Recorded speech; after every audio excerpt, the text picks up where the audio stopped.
사랑하기로 결정하신 하나님, 사랑하기로 결정하신 하나님이란 제목으로 하나님 말씀 증거하도록 하겠습니다. 아까 소식 시간에도 말씀을 드렸지만 목요 성경 공부 저 굉장히 재밌어요. 준비하면서도 은혜가 되고 그렇습니다.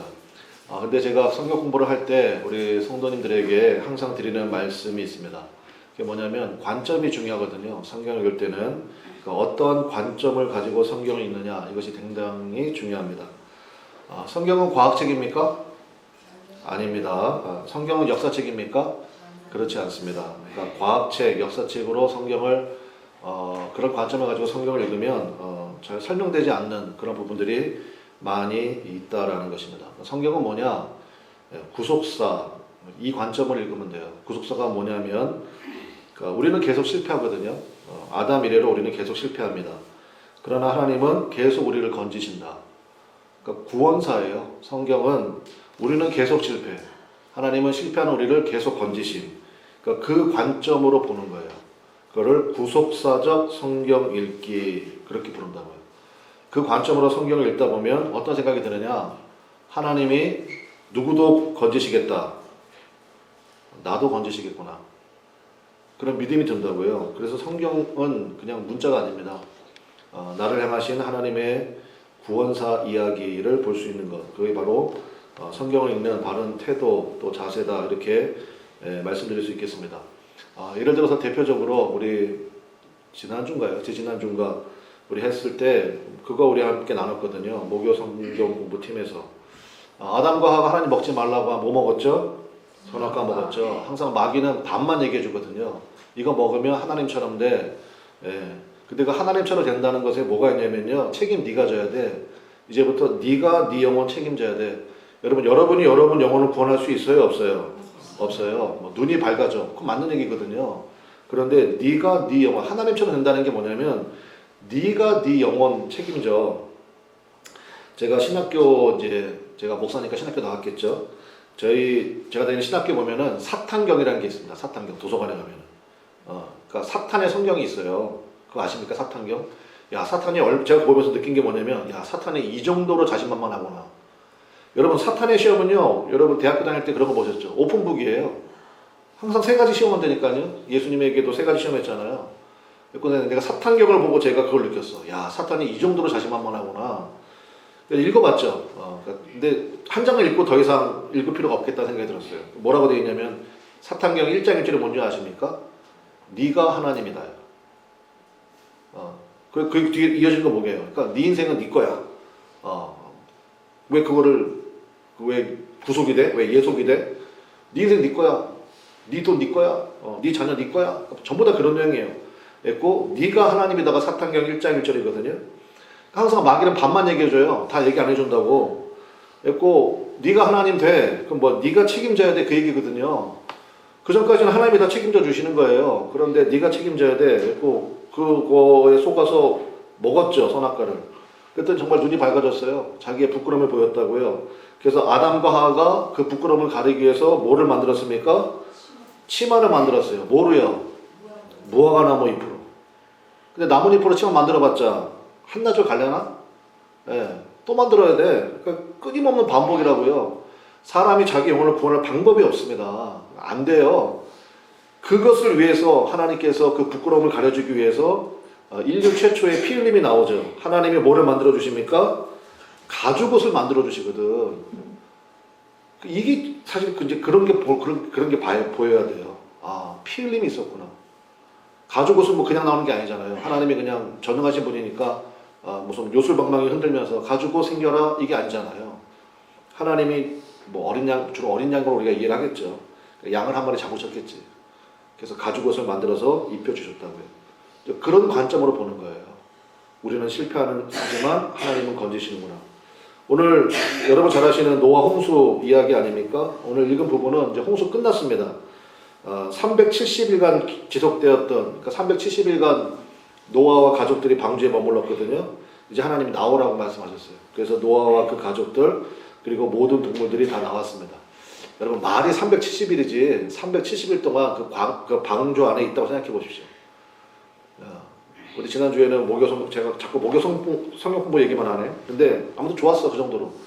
그러니까 이제 우리 같이 얘기했거든요. 그랬더니 뭐가 제일 힘들었을까요? 그랬더니 뭐 정말 숨도 안 쉬고 얘기하시더라고. 냄새요.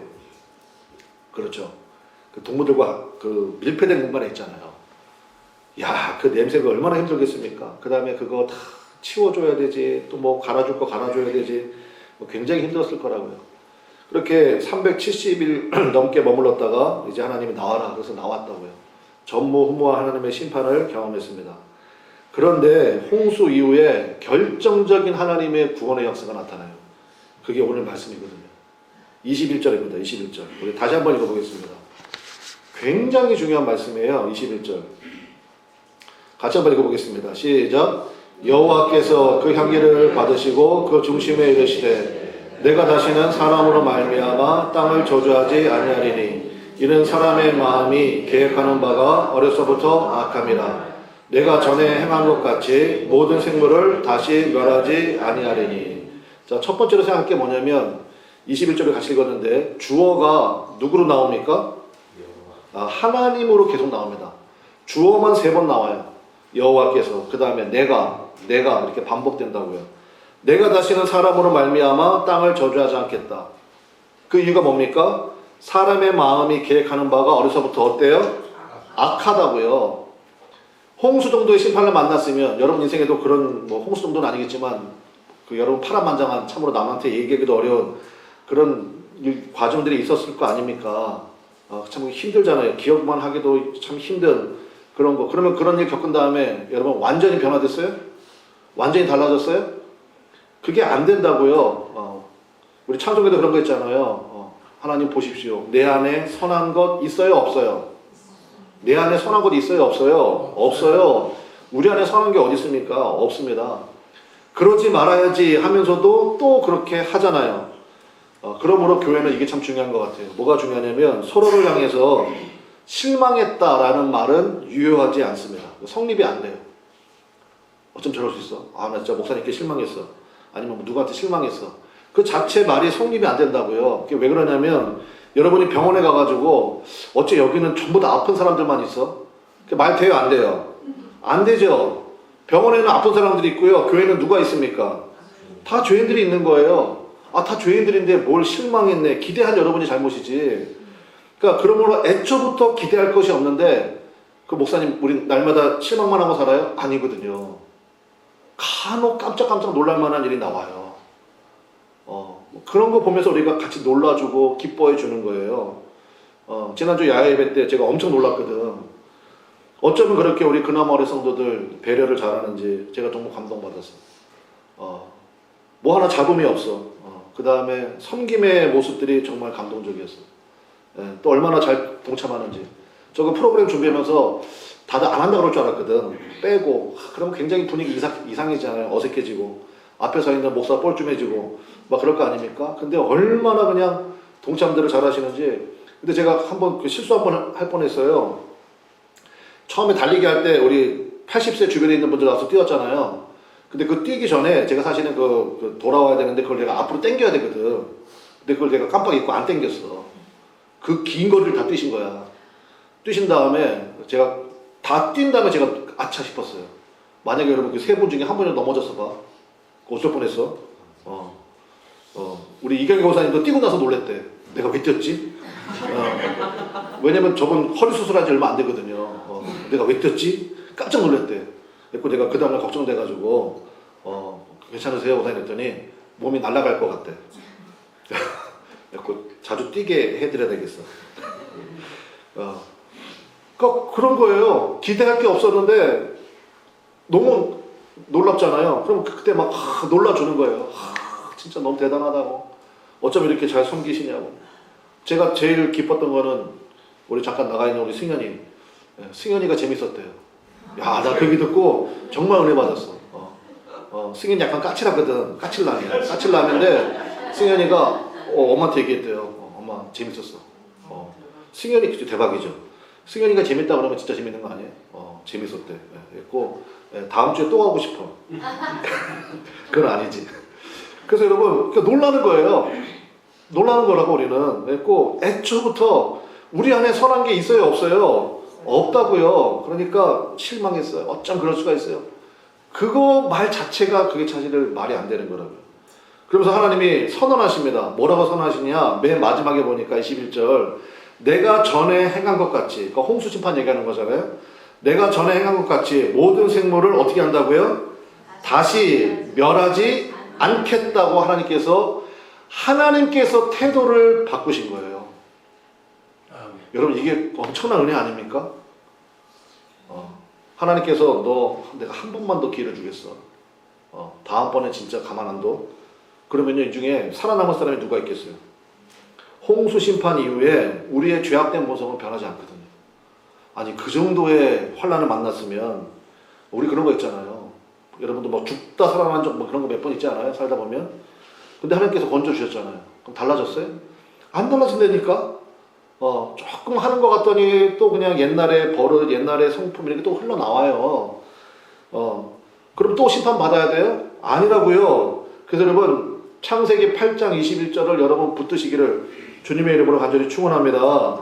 그래서 하나님께서 결정하셨어요. 하나님께서 태도를 바꾸셨다고.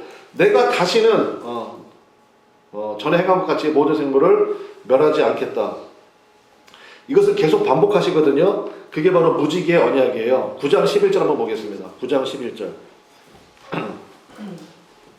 우리 9장 11절 한번 같이 읽어봐요. 시작. 내가 너희와 언약을 세우리니 다시는 모든 생물을 홍수로 멸하지 아니할 것이라. 땅을 멸할 홍수가 다시 있지 아니하리라. 아멘. 이것을 어떤 분은 해석하기를 이제는 홍수 심판이 아니고 이제는 불심판이래. 여러분 성경 어떻게 그렇게 읽어요? 아니 여러분 예를 들어가지고 그냥 자식이 너무 말을 안 들어가지고 그냥 회초리를 댔어. 됐는데 그냥 자식의 종아리는 시퍼렇게 멍이 들어있고 엄마의 마음속에는 그냥 피눈물이 흘러. 그리고 이제 엄마가 결심을 해. 내가 다시는 너한테 회초리 대지 않을 거야. 그 얘기가 너는 내일부터는 양방망이로 맞을 줄 알아. 그 얘기예요? 아니잖아요. 내가 너를 어떻게든지 품겠다. 그 얘기 아니에요? 이것도 마찬가지라고요. 홍수로 심판하지 않겠다라는 이야기는 하나님께서 우리에 대해서 다시 한번 그 사랑의 언약을 확정하신 거라고요. 그래서 그 뒤에 나오는 게 무슨 언약이에요? 여러분 잘 아시는 거 있잖아요. 뭐가 보여요? 무지개 언약이잖아요. 무지개 언약. 그래서 12절을 보겠습니다. 하나님이 이르시되 내가 너희와 및 너희와 함께하는 모든 생물 사이에 대대로 무슨 언약? 영원히 세우는 언약이라고요. 여러분 믿습니까? 아멘이 아멘. 할렐루야. 그러니까 정말 이런 말씀을 여러분 그냥 성경에 표시를 해놓고 그냥 별표를 쳐놓고, 그러니까 말씀 기도라는 게 다른 게 아니에요. 이거 붙들고 나가는 거예요. 우리의 자격 보고 나면 찜찜한 거 여러분 가운데 있잖아요. 내가 정말 이렇게 신앙생활하면 안 되는데 그런 거 있죠. 그때 여러분 9장 12절 붙들고 기도하는 거예요. 하나님 영원히 세우신 그 언약을 믿고 주 앞에 간구하나이다. 주님 저를 불쌍히 여겨주십시오. 그럴 때 하나님의 놀라운 은혜가 우리들 가운데 부어지게 될 줄로 믿습니다. 그래서 오늘 말씀 통해서 세 가지 우리 한번 살펴보도록 하겠습니다. 첫 번째는 우리 한번 따라하겠습니다. 하나님의 선하심을 믿으라. 하나님의 선하심을 믿으라는 것입니다. 성경이 전부 이것을 반복하는 거예요. 우리는 계속 실패, 또 실패, 안 그렇다 그러고 또 그러고. 그런데 하나님은 그런 우리를 계속해서 건져주시고, 이것을 좀 그 이미지로 설명한 분이 있는데 그 예레미야예요. 그 다음에 로마서도 나오는데 여러분 잘 아시는 토기장이 되시는 하나님. 여러분 들어보셨죠? 여러분 그거 한번 좀 묵상을 좀 해보세요. 토기장이, 왜 하나님을 토기장이로 말씀하셨나? 그러면 하나님은 토기장이시고 우리는 뭐예요? 흙이잖아, 진흙이잖아.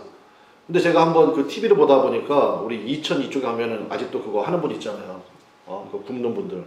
근데 그분의 그 인터뷰라든지 그걸 쫙 하는 거 보다가 제가 너무너무 은혜 받았어요. 왜냐면 일단 그분이 하는 거 보니까 하나님은 토기장이고 우리는 흙이잖아요.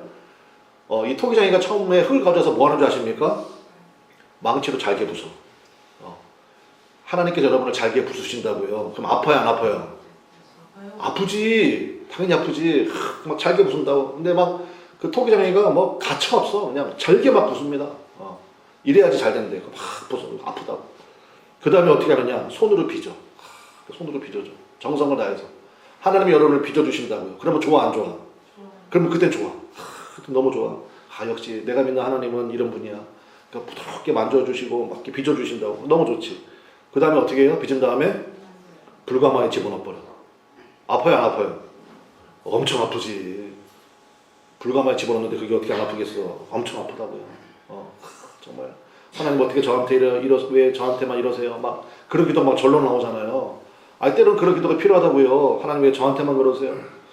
그런 기도가 필요해요. 때로는 아프면 아프다고 그래야지. 하나님 너무 아픕니다. 그거 필요하다고요. 그 불가마가 끝나면 건져내. 끄집어낸 다음에 그 다음에 뭐 하게 해요? 유약을 발라줘. 유약 발라주고 그다음에 그림을 그려. 폼이 나요 안 나요? 폼이 나. 그러면 또 역시 내가 믿는 하나님은 그럴 줄인 줄 알았어. 역시 나를 이제 빛나게 하시는구나.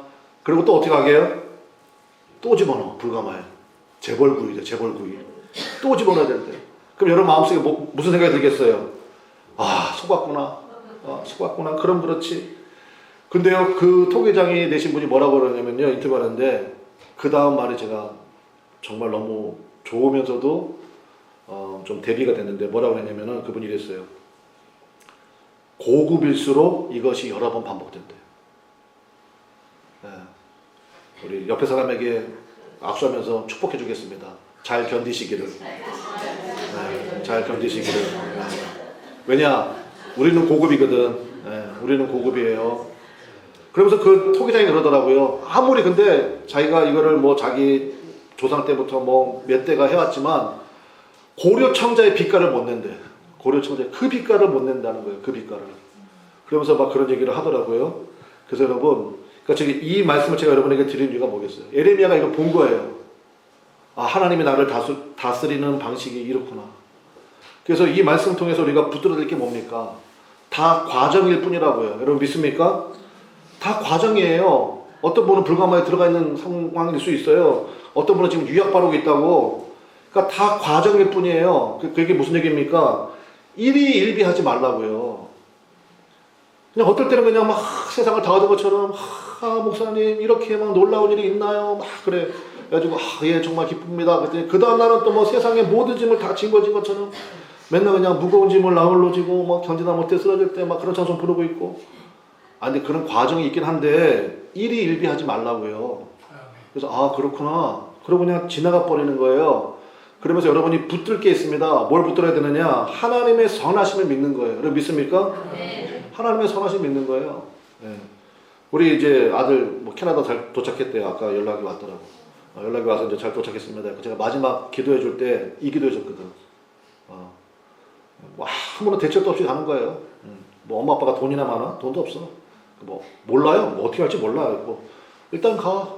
일단 가. 갈 바를 알지 못하지만 가는 거야. 근데 이제 기도를 해줬죠. 그래서 이게 다 과정이다. 그 가운데 네가 붙들 거는 하나님 말씀 붙들고 가라. 그거 외에는 방법이 없다. 그런 거죠. 그래야지 거기서 뭐가 나오더라도 나오지. 그잖아요. 그런 과정이 필요한 거다고요. 그러니까 무슨 뭐 헬리콥터만 뭐 그런 거 있다면서 그거 자칫 다 망치는 거예요. 내가 맡는 게 나아요? 하나님이 맡으시는 게 나아? 누가 나아요? 근데 왜 그렇게 키워? 그러지 말라고요. 하나님께 좀 맡기라고. 맡겨야 완성이 되지. 두 번째, 하나님께서 창세기 8장 9장에서 이제 이 얘기를 계속 하셨잖아요. 이 얘기를 계속 하셨다고. 내가 너희를 다시는 심판하지 않을 거야. 내가 너희를 사랑하기로 결정했어.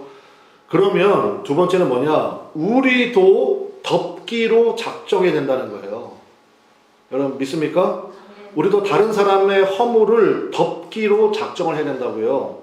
그게 9장 20절부터의 스토리예요. 그래서 이 이야기가 나오는 거예요. 9장 20절부터 25절까지 이걸 한번 읽어봐야 돼요. 그러니까 앞에 하나님의 이 결정을 우리가 영접을 하고 그리고 9장 20절부터 읽으면 이제 이게 무슨 얘기인지 알게 돼요. 자, 9장 20절부터 25절까지 우리 한번 같이 읽어보겠습니다. 교독할게요. 9장 20절부터 준비되셨습니까? 네, 9장 20절부터 25절까지 교독해 보겠습니다. 노아가 농사를 시작하여 포도나무를 심었더니 가나안의 아버지 함이 그의 아버지의 하체를 보고 밖으로 나가서 그의 두 형제에게 알림해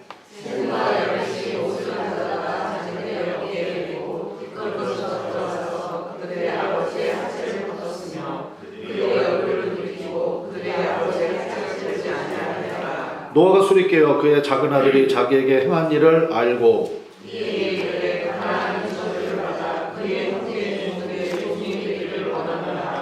아멘. 자, 우리도 덮기로 작정을 해야 된다는 것입니다. 왜냐? 하나님이 우리를 향해서 그렇게 하기로 결정하셨기 때문에. 그런데 보십시오. 자, 20절, 21절을 읽었지만 여러분 홍수 이후의 노아의 모습 보세요. 실망스러워요? 아니면 기대했던 바예요? 어때요? 너무 실망스럽지. 아니 이게 지금 참 이게 읽기도 민망하잖아요. 아니 포도주를 좀 마시려면 적당히 마시지.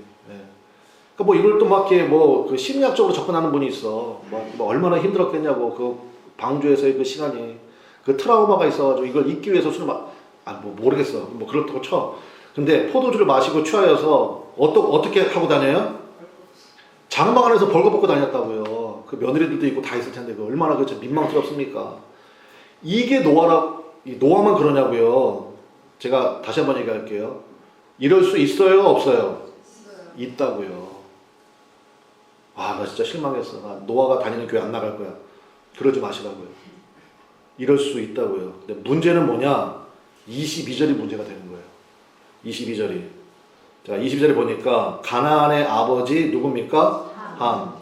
노아에게 아들 셋이 있는 거 아시죠? 첫째 아들이 뭐예요?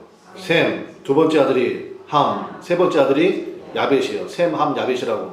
근데 가나안의 아버지라고 이름을 지칭을 하네요. 이제 함이 나중에 아들 넷을 낳거든요. 그 중에 막내 아들이 가나안이에요. 그러니까 가나안의 아버지 함이 그 다음 다시 한번 읽어볼게요. 시작. 그의 아버지의 하체를 보고 밖으로 나가서 그의 두 형제에게 알림해. 자, 22절이 모든 죄악의 뿌리입니다. 왜 그럴까요? 첫 번째, 허물을 덮었어요? 안 덮어줬어요? 안 덮어줬어요. 잘 걸렸다. 내가 너 그럴 줄 알았어. 그러면서 허물을 덮어주지 않았어. 두 번째는요. 적극적으로 정죄한 다음에 뭐 했습니까? 전파했어요. 내 말 좀 들어봐. 세상에 그 집사 있잖아. 이랬대. 저랬대. 그러면서 그거를 정죄하고 전파하고 웃음거리로 만들어버렸어. 하나님께서 8장에서 9장에서 무지개 보여주시면서 말씀하셨을 때 그거 노아에게만 말씀하셨을까요? 세 명의 아들에게도 동시에 말씀하셨을까요? 9장 1절 보세요. 9장 1절에. 성경 이런 거 자세히 봐야 되거든요. 9장 1절. 하나님이 노아와 그 다음 뭐라고 되어 있습니까? 그 아들들에게 뭘 주셨습니까? 복을 주셨어요. 그리고 약속해 주셨어요. 언약해 주셨다고요. 내가 다시는 너희를 심판하지 않을 것이다. 내가 너희를 사랑하기로 결정했다. 그 메시지를 다 들었다고요. 무지개도 봤다고요. 그럼에도 불구하고 함은요, 허물을 덮어주지 않아요. 그리고 적극적으로 정죄하고 전파하고. 여러분 보십시오. 성경 보면 이런 얘기 계속 나오거든요. 1만 달란트 탕감받은 사람 비유 아시죠? 1만 달란트. 제가 환율 계산 해봤어. 그랬더니 한 6조쯤 돼. 6조. 6조를 빚졌는데 그걸 탕감을 받았어요. 기가 막히는 거 아닙니까? 탕감 받았다고. 그런데 탕감 받고 나오다가 자기한테 100데나리온, 한 1000만 돼. 1000만 원 빚진 사람을 붙잡고 놓질 않는 거예요. 빚 갚아. 몇 살 잡고 감옥에 집어넣어버리고. 빚 갚을 수 있는 기회조차도 안 줘버리는 거죠. 이거 되냐고요? 이거 안 되잖아요.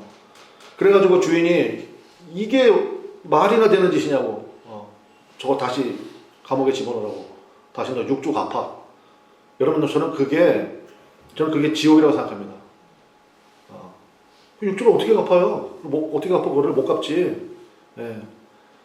그래서 여러분 우리가 우리의 영의 부활, 몸의 부활이 있어야 되는데 빚진 것이 다시 부활되면 안 된다고요. 어떻게 하면 부활되느냐? 100데나리온 빚진 자 목 잡으면 안 돼요. 나에게 상처 줬던 사람 남의 눈에 눈물 나면 피눈물 날 줄 알아. 그러면서 지켜보면서 그냥 저주하고 그거 안 된다고요. 예수 믿는 사람이 할 짓이 아니라고요.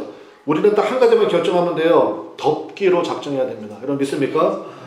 그거를 잘한 사람이 23절에 셈과 야벳이잖아요. 보세요. 셈과 야벳은 달랐어요. 23절 같이 한번 읽어보겠습니다. 시작. 셈과 야벳이 옷을 가져다가 자기들의 어깨에 메고 뒷걸음쳐 들어가서 그들의 아버지의 하체를 덮었으며 그들의 아버지의 하체를 보지 아니하였더라. 자, 셈과 야벳의 의도적인 행동이 보여요, 안 보여요?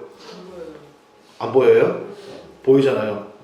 허물을 덮기로 작정한 행동이 보이잖아요. 예. 자기들의 어깨에 옷을 메고 그 다음에 어떻게 들어갔어요? 뒷걸음쳐 들어갔어요. 안보기로 작정한 거잖아요. 그 다음에 아버지 하체를 덮고 그 다음에 얼굴을 돌이키고 하는 그러한 모습을 보여주지 않습니까? 덮어주기로 결정한 거죠. 영원한 언약을 맺으신 하나님의 성품에 합류하는 이런 모습을 볼 수 있지 않습니까? 그래서 저는 여러분 기도합니다. 여러분도 같이 기도해 주십시오. 우리 그나무 아래 교회는요, 덮어주는 교회 되시기를 주님의 이름으로 간절히 축원합니다. 네, 그래서 우리 옆에 사람에게 축복하겠습니다. 내가 다 이해한다. 해보세요. 내가 다 이해한다. 네, 한 번 더 축복하겠습니다. 네. 네, 서로 이해할 게 이렇게 많았나? 네, 다시 한번 축복하겠습니다. 다시 한번 축복할게요. 내가 너 이뻐하기로 결정했어. 해보세요. 내가 너 이뻐하기로 결정했어. 여러분, 저는요, 제 아내가 저한테서 딱 한 가지, 제가 좀 칼같이 여기는 게 있어. 그게 뭐냐면, 시간 약속이에요.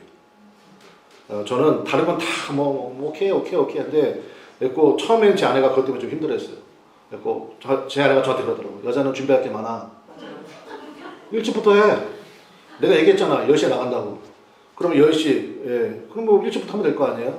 근데 몇 번 그러다가 제가 한 번은 그냥 가버렸어. 같이 해줘. 죄송해요. 저도 덜 됐어. 그때 인간이 덜 돼가지고, 그때부터 안 넣어줘. 다른 건 다 몰라도, 예, 그거는 확실하게 해요. 그리고 제가 그거 굉장히, 왜냐하면 여러분 보세요. 성경에 보면 하나님은 만홀히 여김받지 않으시거든요. 하나님은 조롱받지 않으신다 그 뜻이에요. 하나님께 예배하러 나오는데, 근데 제가 옛날에 그랬거든요. 근데 제가 이제는 안 그래요. 그러지 않아. 여러분 보십시오. 예배에 늦게 오는 게 얼마나 힘든 줄 아세요? 할렐루야. 여러분 같은 거 생각해봐. 늦었어. 늦은 걸 본인도 알고 다 알아. 왜냐면 저는 예배 시간 10분 전에 오는 게 저는 철칙이거든. 그리고 제가 항상 아이들한테도 너 어디 약속 있으면 10분 전에 가야 된다. 그래야 준비가 되고 그게 그 사람에 대한 예의야. 항상 10분 전에 했고 우리 아들들은 그건 아주 칼이에요. 칼. 공부를 잘하고 못하고 관계없어. 근데 그거에 대한 약속. 근데 보세요. 그래서 여러분 오늘도 제가 얘기는 안 하겠어. 예배 시간 10분 전에 제가 다 체크했거든. 그런데 보세요. 보십시오 여러분. 근데 왜 등을 두들기고 그래요? 보세요. 예배 늦게 오는 게 여러분 그게 얼마나 힘들겠어요. 그렇지 않아요? 나 너무 그래서 너무 귀하다고 생각해. 여러분 같으면 봐요. 이왕 늦은 거 가겠어요? 안 가겠어? 안 가지. 어차피 늦은 거 그걸 뭐하러 가겠냐고. 그럼에도 불구하고 성령님의 음성에 순종해서 나왔잖아요. 귀해요? 안 귀해요? 크게 환영해 줘야 돼? 안 해 줘야 돼? 환영해 줘야 돼. 이뻐야 돼? 안 이뻐야 돼? 이뻐야 돼. 꼭 여러분 우리 늦게라도 오신 분들 위해서 박수 쳐줘요.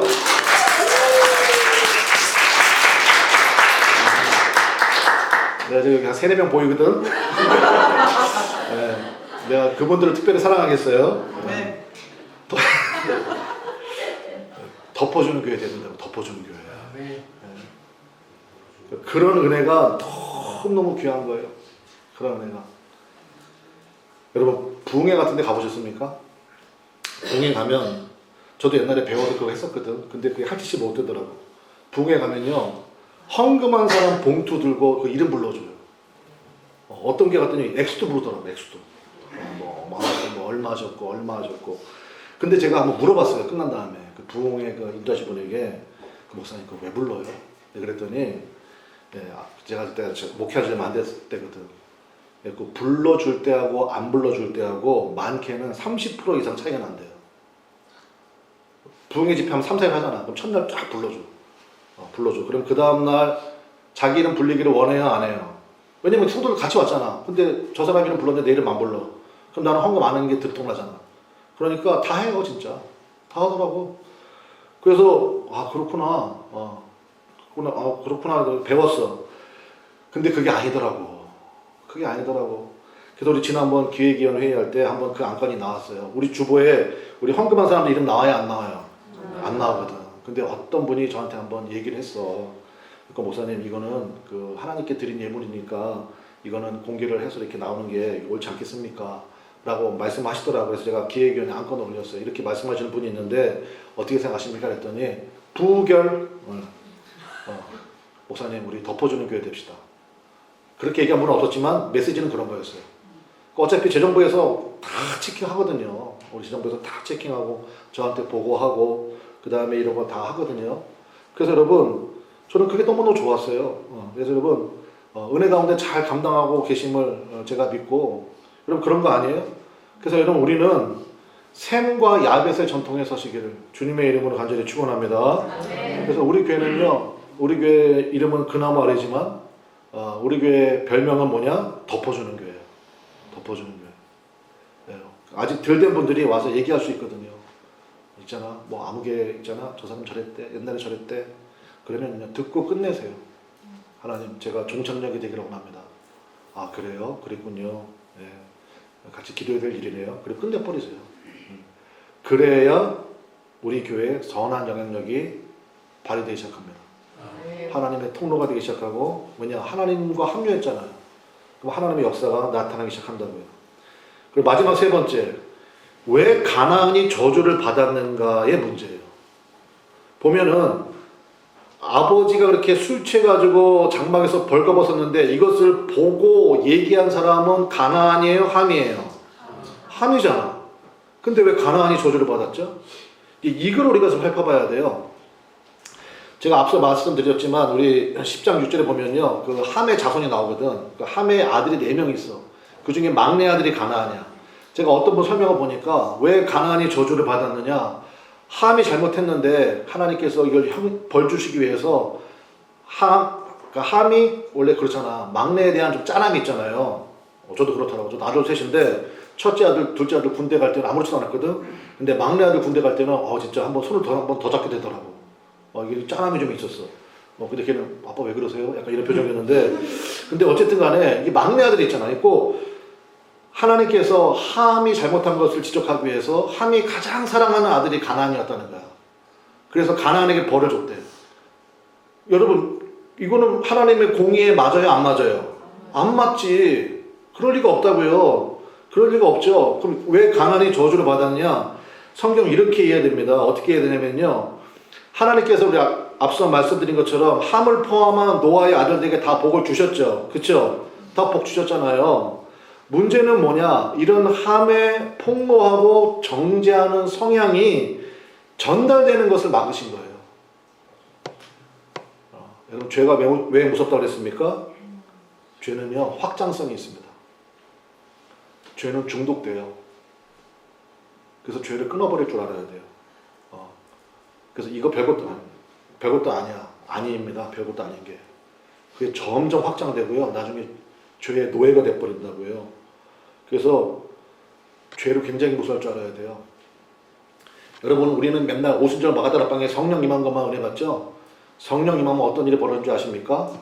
거짓말만 해도 죽어요. 그게 뒤에 나오는 그 아나니아 삽비라 사건이잖아요. 그리고 성령 충만하게 원합니다 기도할 때 여러분 정신 바짝 차려야 돼요. 거짓말만 해도 죽는구나. 죄를 그 정도로 끊어버려야 된다고요. 성령 충만의 의미가 바로 그런 데 있다고요. 그러니까 노아는 그런 흐름을, 그러니까 노아 입장에서 손자잖아요. 함의 막내 아들인 가나안에게서 그걸 본 거예요. 지 아버지 함의 그러한 성향이 저거 가나안에게 그대로 흘러간 걸 본 거거든. 그래서 사실은 저주가 아니라 조심하라고, 경계하라고, 그런 의미로 선포한 거라고요. 이게 어디 또 나오냐면요, 마지막에 야곱이 죽기 전에, 야곱의 아들이 몇 명이에요? 12명이죠? 12명 축복할 때 가만히 읽어보세요. 이게 축복이야? 그런 부분 되게 많아요. 그건 뭐냐? 경계로 준 거예요. 너 이것만 조심하면 돼. 이거 잊지 마. 너는 성격이 너무 다혈질이야. 물에 끓음 같아. 그거 조심해. 그래서 그거 전해준 거예요. 그러니까 그런 맥락으로 이해하면 어렵지 않거든요. 그래서 이 가나안을 저주한 것도 마찬가지 메시지입니다. 이런 성향이 보인다, 이런 씨앗이 보인다, 절대로 조심해라. 그러면 큰일 난다. 하나님의 성품에 맞지 않는다. 하나님께서 예비하신 축복을 받지 못한다. 불행하게도 이 경계의 말씀을 가나안의 후손들은 듣지 않았죠. 하나님의 인내하심이 얼마나 큰 줄 아십니까? 여러분 그 가나안의 뭐 나중에 집에 가서 읽어보세요. 그 가나안의 후손들이 그 아낙 자손들이고 여부수 자손들이고 여호수아 장군 때, 그러니까 수천 년이 흐른 뒤에 BC 1400년에 여호수아 정복 때 가나안이 진짜 이 말씀대로 멸망을 받잖아요. 하나님의 심판을 받게 되잖아요. 하나님이 정말 오래 인내하시고 기회를 주셨잖아요. 말씀의 결론 맺겠습니다. 성경은 구속사적 관점으로 읽어야 됩니다. 하나님께서 나를 얼마나 사랑하시는지, 내가 너를 얼마나 사랑하는지를 증명하는 책이에요. 그러므로 우리도 마땅히 그 하나님의 성품에 합류하시기를 주님의 이름으로 간절히 축원합니다. 저는 정말 기도해요. 여러분도 같이 기도해 주세요. 하나님, 우리 그나마리 교회 요동침이 없는 교회 되기 원합니다. 다 과정 중에 있는 거예요. 그런 과정이 있습니다. 그래서 요동할 거 없어요. 하나님의 선하심을 믿고 가는 거예요. 그리고 샘과 야베처럼 덮어주기로 결정하는 교회예요. 그러면 마침내 예수 그리스도의 장성한 분량에 이르기까지 우리 모두가 성장하게 될 줄로 믿습니다. 그러한 은혜로 충만한 교회 되어야 되지 않겠습니까? 그럴 때 하나님의 기뻐하시고 하나님의 놀라운 은혜와 역사가 나타나는 우리 교회와 또 여러분의 가정이 될 줄로 믿습니다. 네, 그러기 위해서 우리가 가장 먼저 해야 될 게 뭡니까? 나를 향하신 그 하나님의 덮어주는 사랑을 만나야 돼요. 그 은혜를 깊이 만나고 그리고 서로가 서로를 귀하게 여기고 그러다 보면 여기저기서 예수님의 모습이 막 보이기 시작할 거예요. 예수님의 역사가 나타나기 시작하고 그럴 때는 뭐 말할 것도 없죠. 하나님께서 이 마지막 때에 붙들고 사용하시는 은혜의 교회가 될 줄로 믿습니다. 우리 찬송하겠습니다.